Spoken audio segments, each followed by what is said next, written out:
kade kusakusix ekseni mara ngiqale ngengoma ke late morning baby yaku TNT la ku Bomcity Sound ku Bizarre FM 104.1 the pumping beat of ekas kule ubite ngwana on it bana Fatima producer ngiphakuza lana Flame Masco sokosengoma sithi still trying but mina ngathi ukuthi bazamani ngoba bafikile la bafowethu akunamkele la ku Bomcity Sound njani. Yesho my brother la futhi Ay 100 la benithi niyazama TNT ngiyamuva uthi hayi ustay kanje nga president lokusho ukuthi send right yeah. Akasasami anymore but Ngicela nithi ithule kancane la ngwana nafike navakasha la studio sajabula sajayiva ngalenye indlela beningazami lapho beku on so kunabani lokhona lapho. First of all, but thank you for having me, man, on your show. It's always a blessing and a pleasure, man. And a greeting of your listeners as well. On this song, I work with TND, Play Masco, Fatima, and Paco. And you know, man, this is La Familia. I've been working with those guys for a while now. But when you get to the studio, really, everything is flowing, you know. And then obviously TND now is not young anymore. It was very good. He's past 18 now. We consider him as an adult. So he brought in some other elements but he couldn't find in our catalog. So yeah, man, that's how the song came about, man. TND kunjani mnakethu? Ngiyaphila futhi wami unjani? Ngiyaphila ngijabula makathi ke ngwana la somzala ngikhumbula niye prestige na PG19 lapha. So good introducer because yes sidlalile ngoma kakhulu ngidlale ke ne morning la TNT ngibani lovela. Oh asambona mina igama ngumDion Mkhabela all the way from Gamagugu. I go by the name TNT, that now straight dude.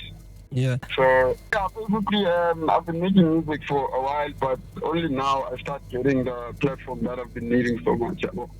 Ngibekise ukuthi labo usebenzisana na PG19 ngikwathi vele usebenza nentsangata kwami happy lokuthatha ngwana umzala lo mndeni lona umthathaphi lo. Ironically Mwana is actually my neighbor. Oh yeah.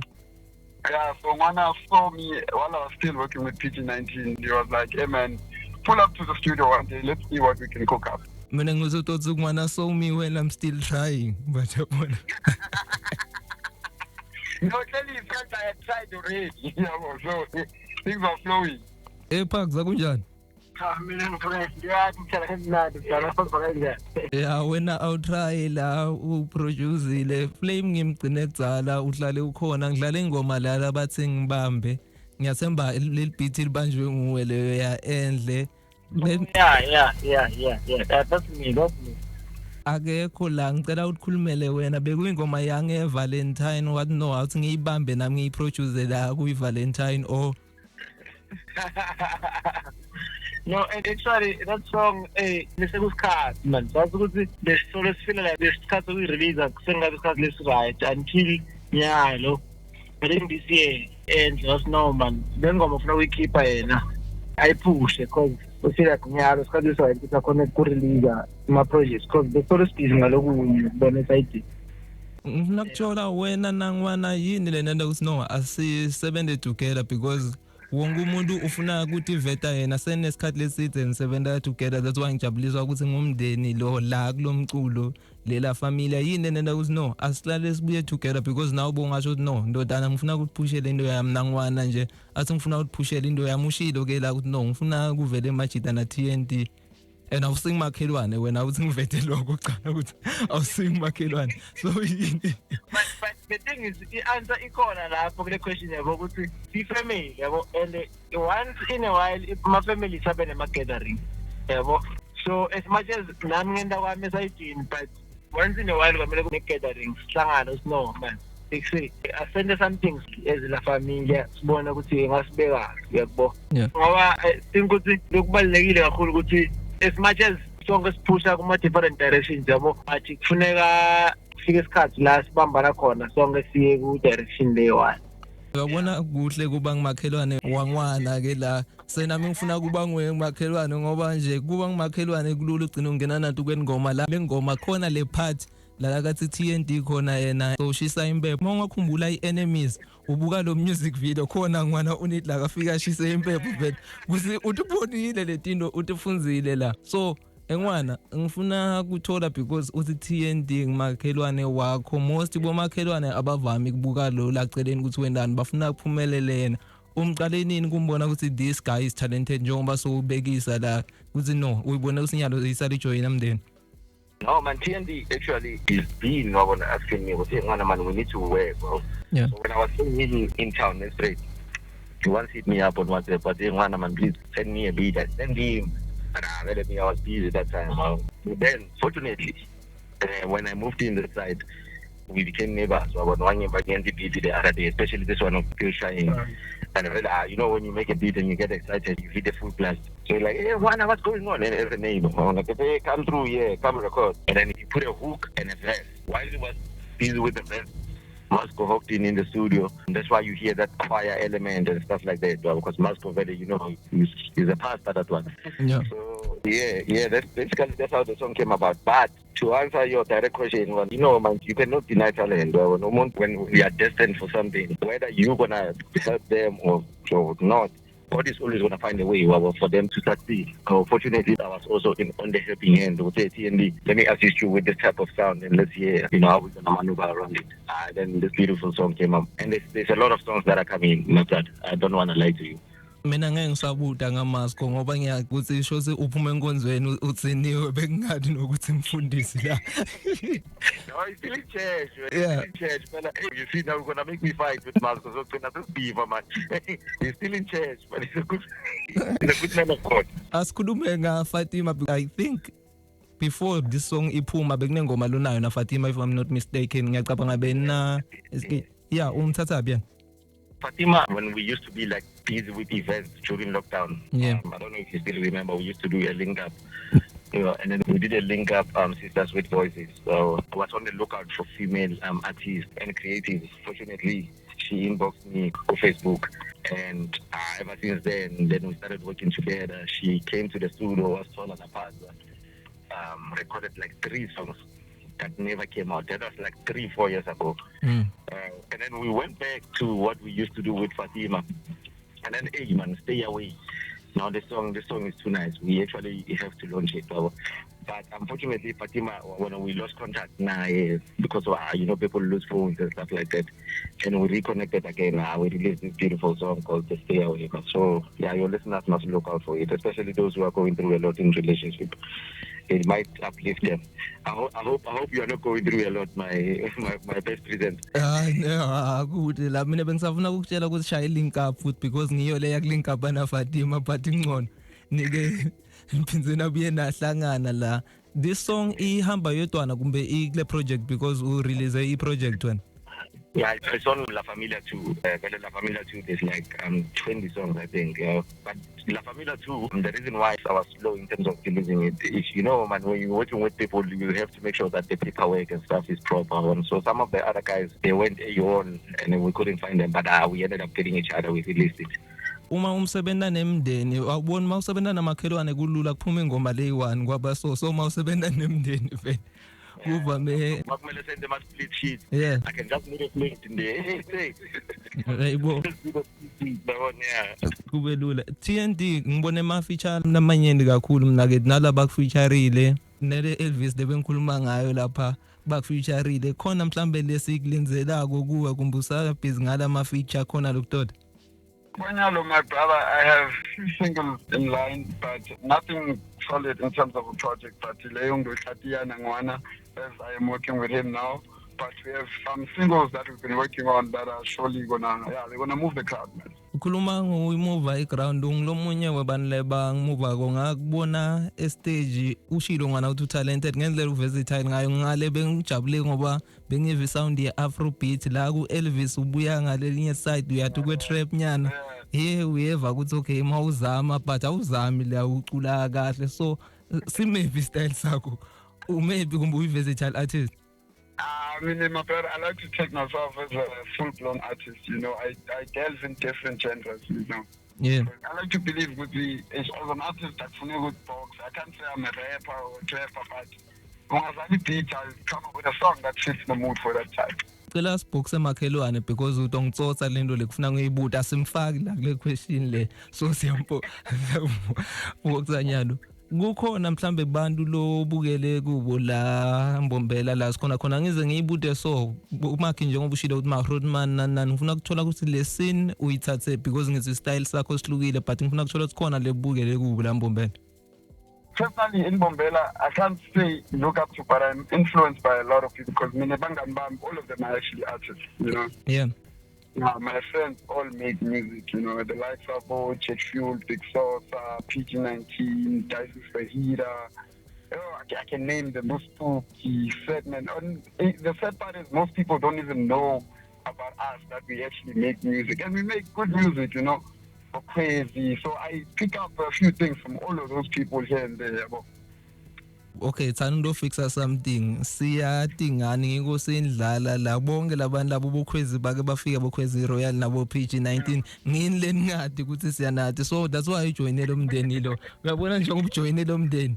Buka kulula ukuthi siyakwati usebenzisene nela familia la icala movement yabo mhlambe ikhona ubekisile ngwana ukuthi bake baba nabo mali cup maningi nema event laba wendile ngifuna sibiyele la kule team yeni kune movement lekhona kini ngijabuliswa kunaleti imbahla naleti khona tabuna sport so yini lethe asisiforme iculture mhlambe eMbombela because yes nala kulama event nokuba khona. We actually came to that conclusion when we realized that when it comes to the music industry, in our sport, we don't actually get as much platforms and opportunities. So we decided, why not, instead of us always forcing to move to Bochozi and stuff, why not we create the culture here back at home and then have people from Bochozi looking at us while we're still here? Yeah. You understand?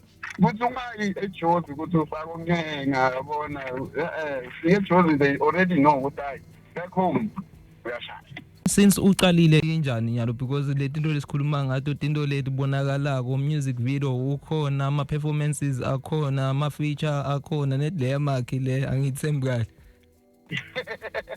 I know, like, since I can actually say I've only started seeing a shit from last year, especially after like I worked with PG, you know, I got the honor because that boy, he takes me on all of his gigs, man. Like, there's no gig that boy does, he doesn't call me, you understand? So I'm very grateful for him because I got to do like Opagama Fest because of him, and yeah, so it's also boosted me to actually work harder because I realized that, that boy works. Yeah, he showed me good, but there's no such thing with me. We must stop complaining. He always says that. He's like, no, stop complaining about what you don't have. Use what you have. Simple as that. Pakza angathi kuzingwana ukuthatha ahambe nawo onke magig weva PG-19.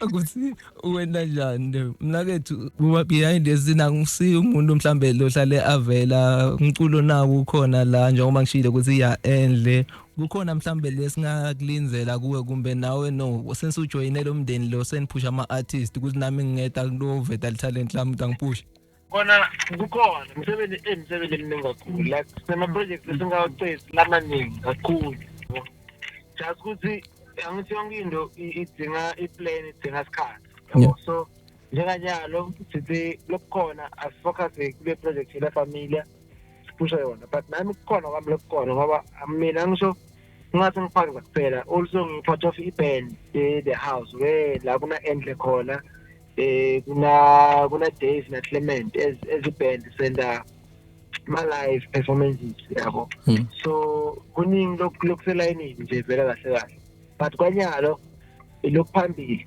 ila family ngijabula ngokuthi ukhulume nge-the house wakhuluma ngeband asibuye la kule house ngikwati wenda umculo we-house music ngikucine kudzala khona le kusonzele khona lapho lesingakulenzela nokukhona kulapho-ke kukhona-ke lapho kuyasonzela nje kungasikudala nje kukhona ntophuma ngwana le sofa le ikhuluma nga-TND isofa yakho lekathi president nje uyasteka khona ngolo steka so nibuka mhlambe noma uthi ngibute wena uyabuka ukuthi ngifuna mhlambe kusayina ama artist because or wena wabona le talent bangena e-studio kuyasetshenzwa wabona le talent bangena e-studio kuyasetshenzwa because mawutoba nema artist lamaningi ngasikazi ngaba nenkinga ukuthi angeke ngisakhona khipha umculo wenda njani I want to misunderstand what signing an artist is actually very expensive because you need to cater for their branding, for their music, for mastering and all of those things. And the thing to let my brother, they are very costly. So I don't want to stress myself. You promise a TND, go say TND, I'm going to sign you, I'm going to give you everything.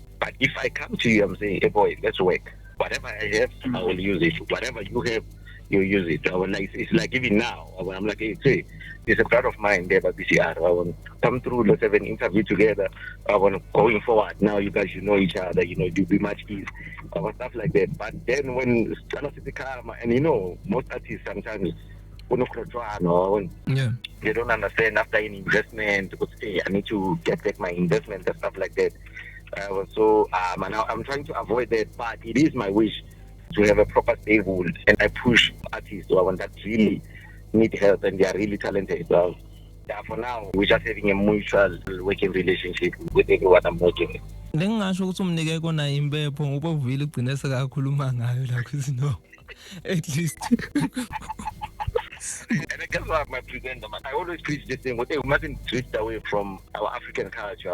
So that's why on that video that we shot the other time, the last time I saw you, yeah, I proudly wore those things and I was not even apologetic. So, our music is not only accommodating when I'm boom rap, like yo, no. It speaks about our daily struggles and stuff like that. When I funa kuva ukuthi yini lekwende wathatha side lokuthi no angibe behind the scene mina kube ngimilele DJ yakho ngiproducer yakho because unalo talent la vocal mara ulifihlile ngiyacabanga ngena la lizengeka khona. So yini lekwende ukuthi no angibe behind the scene. Man, to be honest, I don't have the right energy for performances. When I'm performing, I don't know, we've tried it before, but I cannot be on the mic and scream and tell people, hey, can you feel it? I cannot do that. But I can jump on the mic. You know, if I'm making a beat or I hear a beat that I like and maybe something comes to mind, I jump on the mic. If the hook is nice, then let's use it. Because sometimes you work with people who run a creative blog, who can't come up with the hook, only to find that there is a hook in my head when I can do it. So thank you for the compliment once again, my brother. But yeah, no, hopefully I will overcome this phobia of not wanting to perform, and I have a new collective claim through the talent local, my brother. Ungasho ukuthi usabi mic uqinisele because mouse at the skin. We are performer nemajita angathi kusengibani khona la nganibuka khona I think beni 3 then performer khona u DJ akusengibani lo waswitcha le camera washoota wena ilento lebuyena lokuthi yeah we are performer nawe net ngoba lenkinga ibala kwe microphone something lenithandzako lenitichenya ngayo ma music video so singa expect a music video kulengoma le kumbe akhona ama music video busy ngawo lesingawo lenzela. My brother, guess what? Yeah. We are fighting with the brothers here. Even Fatima gave me a call yesterday. When are we releasing the music video? Guess what? The music video is ready. It's me who's delaying the success of this artist. But it's because I've been dropping music for some time. So a bit of experience is there in terms of releasing a song. So next week, the video is definitely dropping. And you know that we are competing with some serious TikToks, you know, your Universal, whatever. So if you cannot invest on pushing your song, they will always be above. So we're trying to, but when we drop the video and the song, we have the relevant budget for marketing, you know, for promotion of the song and stuff like that. And then we can also come to studio and then have a live interview with you and stuff like that. But obviously those things they require man. So by next week the video will be out and it's beautiful, man. I can promise your listeners that they will love it and they will. The song very already is a beautiful song. Parks kunenzaba lemcoka lekufuna ngiyibude la ngiyathemba ngeke uyithande because asi njengoba basho the listeners will love it. Asina ma funding kakhulu la esifundeni sethu la Mpumalanga. Le music video lengikhuluma ngayo akusi music video yamahala. So ngifune advice nyalo ngil artist ngilalele mhlambe ngisho ukuthi ngibukele kini nonke lapho because besikhuluma ngama music video niyawenza. Kumqoka kangakanani ukuthi ngithole umsebenzi mina then ngibese ngiyadifunda njengoba ngisho asina ma funding la and emawutoya nje kumtali wakho ute makhelwane lo njengangwana lo successful ivele bangacosha ngiyacabanga TND ngabe nje vele bambuke uthi hamba esikolweni kumbe uyobuka angathi ukuthi bebangathini so ngifuna kuva ngil artist ngi up and coming kumcoka ngakanani ukuthi ngisebenze bese ngiyadefanda mina. Okay, lokho umcoka kakhulu yabo ngoba khuluma iqiniso kahle music uyadura yabo imali music idinga imali so kumcoka kakhulu lo but mina lengakukhuthaza kakhulu ukuthi sinema talent la different yabo as ngayenda mhlambe ngibhizi studio mara khona lokunye lengikhona kwende side so kuyabaluleka ukuthi ngikhona ukuthi hlanganisa ngabanye abantu laba talented njengami yabo ukuthi ngikhona kwathi ukuthi if sometimes mhlambe ngifune artwork mina njengami angikwathi kwakhe artwork artwork noma release ingoma ngathi ngwana uyakwathi kwakha artwork andikhazi ukuthi mhlambe ngwana usazana lokuhlabela yabo thanda like kuba se studio but ayekho that good ngithi associate nangwana so that ngifuna artwork sende i-battering ngithi ngwana ngibukela abantu asisala la ngidinga ukuthi ngincede nge-artwork every favor from yes then bese ke uma kuthi njenga maybe ngirelease ngoba ngifuna video ngathi someone else udinga okhona kushuthi ama-video maybe ufuna i-service ye-sound engineering somewhere ngizofferisha ama-service e-sound wena in return ungakhona ungishutshela i-video yabo but kuloko sengishela ukuthi if usiwe mhlambe imali akuhlangane as a creative dibanza kanye nabanye abantu khona kwathi ukuthi okay sibani wendani njani nini yebo so ngila kugcina sesathana khona ukuthi mangidinga indlela sokufuna ngithola kusibani in return ngalokho yebo but all in all music udinga imali like from studio equipment yadura idinga imali kurecorda idinga imali ezima-pressures isihlale ngaphansi idinga imali so ngiloko nje kubalulekile kakhulu ukuthi ube ne-backup nje lo music ungamane because lokho lokuqhuthatanga yabo invest loyikhiphe imali into le ungahlali phansi ngayo because ngofike mina into nginika 1.5 for i-session bese sathatha ingoma uyihlalela or uyifake efonini vele kufuna iphushe because kufuna iphinde kubisedele imali leyo band mara ngithi endimo silokhuluma ngaleli sofa lelinale imali lokuyihlalela manje angathi masoyithatha so ene lokunye lokungijabulisa kufuna si-investigate kufuneka i-inquiry lapho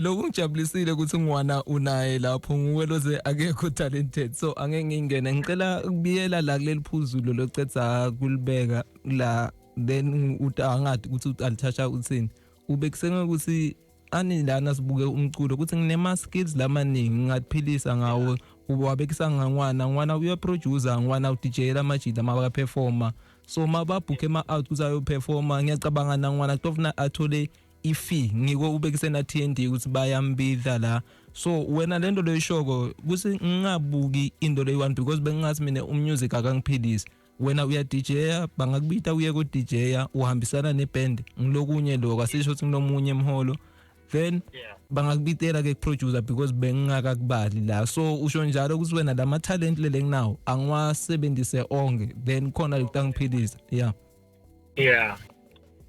kuyavakala ke la silenze music video ngwana siyacela lo music video nguwele bathe usibambele music video kungaze kumoshakala then mawungabu it's coming then silenzela music video yini mhlambe lokunye lesingakulinzela utoqhubeka la kula family solusikhiphele la ma singing sibone music video kumbe yini lokunye lesingakulinzela ku no I think I owe my supporters and my friends 2 videos from La Familia too when there's 2 songs and that I did with it's actually 1 song that I did with Timmy Pressure and Courage. I really want to shoot for that one. It's a beautiful song. And there's another one that I did with Angel Vida, Flame Masco and SK Amit. So yeah, those are the videos and those will be the last videos for La Familia too, and then we're gonna focus on singing as well. Like I'm saying, there's like 3-4 songs that we did with TND. You must expect a single from him, not one featuring him, featuring me, obviously, maybe on production or whatever, but you must expect a lot from TND. And also, we are working on something, and I'm actually announcing this for the first time. We are working on doing a Kamakuku social market. Yeah, we're trying to go back. I don't want to go back to Lingam, man, because there was a lot happening behind the scenes. But yeah, we're trying to bring back Kamakuku, not even bring back, initiate the Kamakuku social market, because there's a lot happening in this place, man, And obviously, we'll call you up in terms of vlogging and interviews and stuff, because I believe that you are one of the best guys, man, who are holding down the culture. The culture. Yeah, there's a lot coming, my brother, and you definitely, you are always the first to know. Kubona ngokuthi awupromote makhelwane wakho kuphela asikakhulumi ngamfundisi na Fatima la mfundisi yes kune interview lengiyibonile na Perfect Magazine ngisho Flame so yini mhlambe lo ngas highlight akuwo ukuthi singa expectant ku Flame then na Fatima khona lesingakulenzela lokwatheko. Flame Masco is a song that he has with Tashan Master and Fatima. So he's definitely going to be dropping that one. We are just planning the production side of the video now. Also with Fatima now, there's a single that is coming. I don't want to give out a lot of information because I believe that they are the ones who are supposed to say these things. Because those are not my artists, they are family. Yeah. But yeah, they're also going to be dropping singers very, very soon. The best thing people can do is follow us. Yeah, no, definitely. TND is got a point, So your listeners, they must just keep on following us because we frequently update about what's next. Yeah. TND before bakulandzela because wena ufuna bakulandzele labo so ivetile indzaba mhlambe yakho nangwana ngema tracks akho khona ama feature lesingawa expecta la khona then mangabe khona la uduzane njengoba ushilo ukuthi uyaperforma ke la na PG19 lokusho ukuthi uyangena nakubo ma clubs vela akase teenager so ukhulile kancane so khona lesingakulenzela. I have a tape I did already last year with Big Sauce of Slime that is dropping. And then I also have a tape myself, which is called TNT and Friends, where it's basically, like I said, all my friends make music. So I compiled the tape and I made a beautiful selection of songs with all my friends. So I expect more from me and the gang, man. People must just be woke with the... Not saying music is actually alive. Yeah. It's very much alive and it must just be aware. Bakulandzela kuphi tokhona kubona lesicetha khuluma ngakho on Instagram and on Facebook at NimTND. Yeah. Phakathi silinzelane kuwe khona abantu ovame ukusebenzisana nabo mangabe uyaproducer wena kuphuma umculo kumbe hey sifuna sitawuvanga masesiva ngenamba. Sorry my brother, sorry. But speaking on his behalf, on his Instagram, he's got a house project. But when you were asking when Amata in the house, he's got a house project coming, and then if people they want to follow him on Facebook is Paramile Ngwenya. On Instagram it's Only Pagza, on TikTok Only Pagza. I think those are most of social media that he's using. Yeah. Then masifuna kulandzela wena sibe on it ngako konke lokwendako sekulandzela ku. Yeah, no, your listeners man can be on it. Go Twitter is @Ngwana on it, Instagram @Ngwana on it, Facebook same. YouTube is @Ngwana on it. So yeah, please man, your listeners, we really appreciate your time. I can tell that we've been talking for some time now. Yeah, we really appreciate you listening, and my brother, we really appreciate this opportunity. No madoda mina ngisanizama seniphumelele la benzama namakhelwane wakho kusebenzisana together this song seyikhona la siyabonga ukuthi nibela ku Boom City Sound. Thank you so much my brother. Have a good one. Show me out.